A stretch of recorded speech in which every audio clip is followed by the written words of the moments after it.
പാത്തുമ്മയുടെ ആടിൻ്റെ ബഡ്ജറ്റ് എന്ന് പറഞ്ഞിട്ടാണ് അന്ന് 100-ാം വർഷം, അദ്ദേഹത്തിൻ്റെ 100-ാം വർഷത്തിലാണത് 50 ലക്ഷം രൂപ അനുവദിച്ചിട്ട് ഇങ്ങനെ ഒരു പദ്ധതി തുടങ്ങിയത്. അതിനു മുമ്പേ കുറേ ആലോചനകളുണ്ടായിട്ട് പല മാറി മാറി വന്ന സർക്കാരുകളൊക്കെ ആലോചിച്ചെങ്കിലും അത് ഒരു തുടക്കം കുറിച്ചത് തോമസ് ഐസക് ആയിരുന്നു. അദ്ദേഹം 50 ലക്ഷം അനുവദിച്ചിട്ട് പറഞ്ഞു, ഇനി അങ്ങോട്ട് മുന്നോട്ടുള്ള നീക്കങ്ങളിൽ എല്ലാത്തിലും എത്രയും ശക്തമായി ഈ ഗവൺമെൻറ് ഉണ്ടാവുമെന്ന് പറഞ്ഞു. പക്ഷേ എന്തോ അത് നീങ്ങിയില്ല.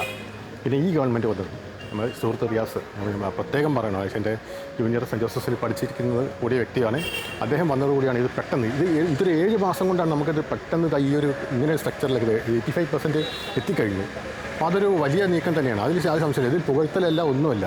നിങ്ങൾക്ക് കോൺക്രീറ്റ് സ്ട്രക്ചറായിട്ട് കാണാവുന്ന ഒരു കേസാണിത്. ഈ ഒരു കെട്ടിടം ഇവിടെ കാണുന്നത് ഇങ്ങനെ ഒരു ഞങ്ങൾ പ്രതീക്ഷിച്ചിട്ടേ ഇല്ല ഇങ്ങനെ ഒരു സ്ഥലം കിട്ടുമെന്നും. ഇത്രയും മനോഹരമായ സ്ഥലം. ഇതിൻ്റെ ഒരു പ്രത്യേകത എന്താ വെച്ചാൽ തൊട്ട് പുറകിൽ ചാലിയാർ ഒഴുകുന്നു. ലോകത്തിലെ ഏറ്റവും ഫേമസ് ആയ ഒരു നിർമ്മാണം, എല്ലാം കൊണ്ട് മനോഹരം. ടൂറിസം ആൻഡ് ലിറ്റററി സർക്കിളിൽ അല്ലെങ്കിൽ സർക്യൂട്ടായിട്ട് നമുക്ക് വളർത്തിയെടുക്കാൻ പറ്റുന്ന ഒരു നല്ലൊരു കാര്യമാണ്.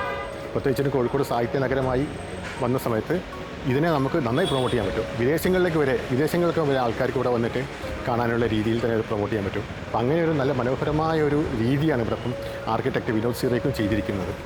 അതിനോട് ഞങ്ങൾക്ക് വളരെയധികം കടപ്പാടുണ്ട് റിയാസിനോട്, ഈ ഗവൺമെൻറ്റിനോട്.